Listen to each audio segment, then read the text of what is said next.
নতুন বন্ধুকে স্বাগত আর পুরনো বন্ধুকে শুভেচ্ছা জানিয়ে শুরু করছি আমার এপিসোড। আজকে আমি দেখাচ্ছি রাঁধুনি বেগুনটা ধুয়ে এরকম ডুমো ডুমো করে কেটে নিয়েছি, তার মধ্যে নুন হলুদ আর লঙ্কার গুঁড়ো মাখিয়ে প্রায় 10 মিনিটের মতো রেখে দেবো। আর ইন বিটুইন দ্য পিরিয়ড আমি নিয়েছি, যেহেতু নারকেলের দুধ করব, কয়েকটা নারকেল কুচি নিয়েছি, সেটা দিয়ে বেটে দুধ করে নেবো। আর রাঁধুনি নিয়েছি, কড়া বসিয়ে দিয়েছি। এই যে অলরেডি 10 মিনিট হয়ে গেছে, তাই আমি ফিরে এলাম রান্নায়। এবার তেলের মধ্যে তো বসিয়ে দিয়েছি এবং বেগুনগুলো আমি তুলে দিলাম, এবং বেগুনগুলো এমনভাবে ভাজবেন যেন ক্যাতক্যাতে না হয়। বেগুনটা একটু শক্ত, একটু নাড়াচাড়া করলেই আমার বেগুনের এই ভাজাটা হয়ে যাবে। যাই হোক, বেগুনটা যতক্ষণ হচ্ছে ততক্ষণ বলি, বাই দা ওয়ে, আমি নূপুর, আপনারা দেখছেন smile with Nupur and Tania. Please একটু সাবস্ক্রাইব করে দেবেন, বেল আইকনটা টিপতে ভুলবেন না, লাইক শেয়ার করে দেবেন। বিশেষভাবে যদি আপনারা একটু সাবস্ক্রাইব করে পাশে থাকার আমার একান্ত অনুরোধ রইল। যাই হোক, এবার তো আবার ফিরে এলাম রান্নাটা। এবার যেহেতু বেগুনটা প্রায় হয়ে এসছে, এবার বেগুনটা আমি তুলে নেব। সমস্ত বেগুনগুলো তুলে নেওয়ার পরে আপনার এটাকে আরেকটু কড়াতে তেল দিয়ে দেবো। বেগুনটা তুলে নিয়ে কড়াতে তেল দিয়ে দেবো। কড়াটার মধ্যে যে একটু লেগে লেগে গেছে, তাতে কিন্তু কোনো অসুবিধা হবে না। এবার আমি কড়ার মধ্যে, দেখুন, সব বেগুনগুলো প্রায় তোলা হয়ে গেছে। কড়ার মধ্যে এবার একটু তেল দিয়ে আমি এর মধ্যে কালো জিরা ফোড়ন দিয়ে দেবো। যথারীতি কালো জিরা ফোড়ন দেওয়ার পরে আমি বেসিক কিছু মশলা তুলে দেবো। কালো জিরাটার সুগন্ধ বেরোলে বেসিক মশলা তুলে দেবো, যেমন ধরুন জিরে গুঁড়োটা দেব।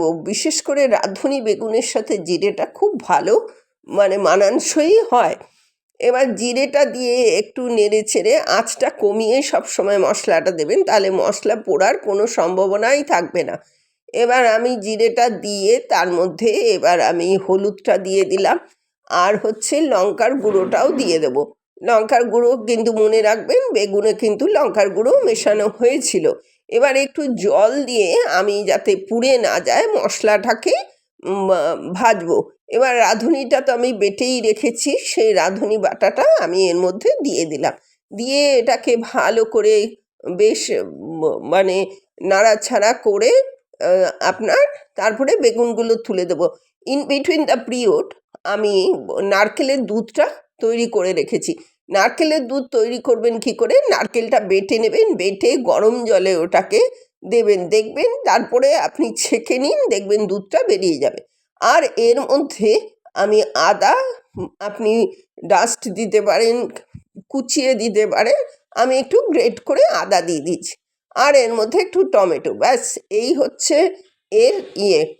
আর তারপরে বেগুনগুলো যথারীতি তুলে দিলে, মশলাটা যখন হয়ে যাবে তখন বেগুনগুলো তুলে দেবেন।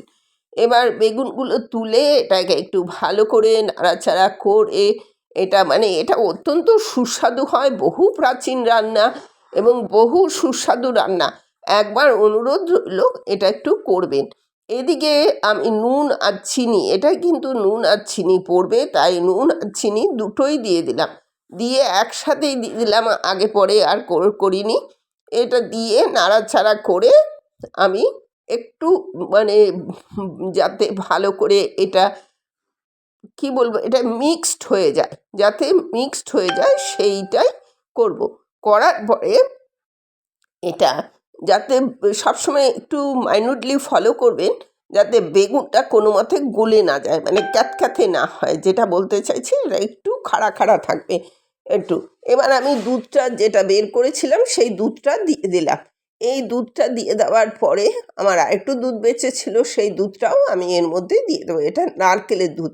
আপনাদের কাছে যদি নারকেলের দুধ অ্যাভেলেবেল না থাকে, এমনি দুধ দিলেও এটা হবে। নারকেলের দুধ দিলেও হবে, এমনি দুধ দিলেও হবে। এবার এইটাকে একটু কিছুক্ষণ এটা হয়ে যাবে, এবার রেডি হয়ে গেল। এবার রেডি টু সার্ভ। আমি এতক্ষণ আমার সাথে থাকার জন্য অশেষ ধন্যবাদ।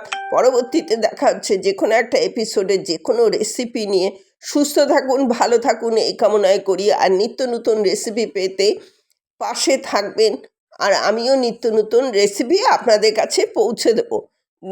দেখুন যেমন রঙে হয়েছে পहिले দর্শনধারী পিছে গুণ বিচারি, যেমন রঙে হয়েছে তেমন এটা স্বাদে ভরপুর। একান্ত অনুরোধ রইল, প্লিজ এটা একবার করে খেয়ে আমাকে একটু কমেন্টে জানাবে।